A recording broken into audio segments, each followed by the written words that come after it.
আর মাধবনের জীবন ও কেরিয়ারকে যদি একটিমাত্র শব্দে ধরতে হয় তবে সেটি হবে অপ্রত্যাশিত সৌন্দর্য। কারণ টেলিভিশনের ছোট পর্দা থেকে শুরু করে স্যাটেলাইট চ্যানেলের পরিচিত মুখ, সেখান থেকে তামিল সিনেমার গভীর ও সংবেদনশীল চরিত্র, আবার বলিউডের মূল ধারার শক্তিশালী উপস্থিতি, এই পুরো যাত্রাপথটা কখনোই সরল ছিল না, বরং ছিল ঢেউ খেলানো এক রোলার কোস্টার, যেখানে প্রতিটি বাঁকেই অপেক্ষা করত নতুন চ্যালেঞ্জ, নতুন শেখা আর নিজেকে নতুন করে আবিষ্কার করার সুযোগ। আর ঠিক এই কারণেই ২০২৫ সালের শেষ ভাগে ধুরন্ধরের মতো একটি শক্তিশালী পারফরমেন্স দিয়ে বছর শেষ করার পর ২০২৬ সালের শুরুতেই যখন ভারত সরকার তাকে পদ্মশ্রী সম্মানে ভূষিত করল, তখন সেই স্বীকৃতি শুধু একটি পুরস্কার হয়ে থাকেনি, বরং হয়ে উঠেছে কয়েক দশকের একান্ত পরিশ্রম, নিষ্ঠা আর আত্মবিশ্বাসের এক নীরব অথচ গভীর উদযাপন। এই সম্মান ঘোষণার পরপরই যখন তার সঙ্গে কথা বলা হয়, তখন তার কণ্ঠে ছিল না কোনো অতিরঞ্জিত উচ্ছ্বাস, বরং ছিল এক ধরনের শান্ত তৃপ্তি, যেন তিনি নিজেকেই বলছেন, হয়তো আমি সত্যিই কিছু ঠিক কাজ করেছি। এবং এই অনুভূতিটাই তার পুরো জীবন দর্শনের প্রতিচ্ছবি।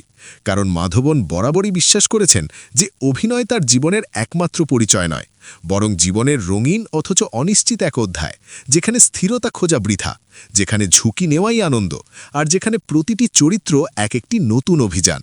তিনি নিজেই বলেছেন, তার জীবন একজন অভিনেতা হিসেবে কখনোই পূর্বানুমেয় ছিল না, এবং সেটাই তার সবচেয়ে প্রিয় দিক। কারণ বাস্তব জীবনে তিনি যে স্থিতিশীলতা ও নিরাপত্তা পেয়েছেন, একজন সহানুভূতিশীল দৃঢ়চেতা স্ত্রী এবং এমন এক পুত্র যে প্রতিদিন তাকে গর্বিত করে, সেই নিরাপদ আশ্রয় তাকে সুযোগ দিয়েছে পর্দায় নির্ভয়ে ঝাঁপিয়ে পড়ার, নতুন কিছু করার, নিজেকে ভাঙার এবং আবার নতুনভাবে গড়ে তোলার। তার কেরিয়ারের শুরুটা ছিল টেলিভিশনের মাধ্যমে, যেখানে সীমিত পরিসরে কাজ করেও তিনি বুঝিয়ে দিয়েছিলেন যে তার অভিনয়ের মধ্যে রয়েছে এক ধরনের স্বাভাবিকতা ও আন্তরিকতা, যা ক্যামেরা খুব সহজেই ধরতে পারে। তারপর স্যাটেলাইট টেলিভিশনের বিস্তৃত দর্শক সমাজ তাকে আরও বড় পরিসরে পরিচিত করে তোলে। কিন্তু প্রকৃত পরীক্ষা শুরু হয় যখন তিনি তামিল সিনেমায় পা রাখেন। কারণ ভাষা, সংস্কৃতি ও দর্শকের রুচির পার্থক্যের মধ্যেও নিজেকে গ্রহণযোগ্য করে তোলা সহজ কাজ নয়। তবু মাধবন সেই চ্যালেঞ্জকে ভয় না পেয়ে গ্রহণ করেছিলেন, এবং খুব অল্প সময়ের মধ্যেই প্রমাণ করেছিলেন যে ভালো অভিনয় ভাষার সীমানা মানে না। এরপর হিন্দি সিনেমায় তার প্রবেশ যেন ছিল এক স্বাভাবিক অগ্রগতি, যেখানে তিনি কখনো রোম্যান্টিক নায়ক, কখনো বাস্তববাদী চরিত্র, আবার কখনো শক্ত মনের জটিল মানুষ হয়ে দর্শকের সামনে হাজির হয়েছেন। আর এই বহুমাত্রিকতাই তাকে আলাদা করেছে তার সমসাময়িকদের ভিড় থেকে। মাধবন নিজে বলেছেন, ঈশ্বর তার প্রতি দয়ালু ছিলেন, এবং আশ্চর্যের বিষয় হল তাকে কখনো সত্যিকারের ব্যর্থতার মুখোমুখি হতে হয়নি। কিন্তু এই কথার আড়ালে লুকিয়ে আছে কঠোর পরিশ্রম, নিজের প্রতি সততা আর প্রতিটি কাজকে গুরুত্ব দিয়ে করার অভ্যাস। কারণ ব্যর্থতা না এলেও সংগ্রাম ছিল, অনিশ্চয়তা ছিল, এবং সেই সব মুহূর্তেই তার মানসিক দৃঢ়তা তাকে সামনে এগিয়ে নিয়ে গেছে। পদ্মশ্রী সম্মানকে তিনি একটি কেকের ওপর আইসিং হিসেবে দেখছেন, কিন্তু এই উপমার মধ্যেও রয়েছে গভীর অর্থ।